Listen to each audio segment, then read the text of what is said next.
Νησιάς. Νούμερο 342, Αγγελική Τελά, Γυμναστικός Σύλλογος Αρκαδίας.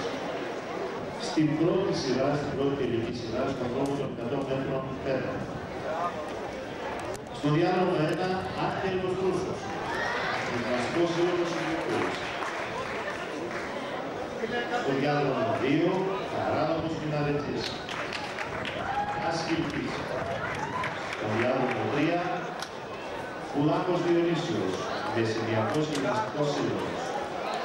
Στο διάλογο 4, Παπαδόπουλος Ιωάννης, Γυμναστικός Σύλλογος Ξέρες 93. Στο διάλογο 5, Σεϊδανίδης Παντελής, Αθλητικός Σύλλογος Ιπποκράτης Κόπ.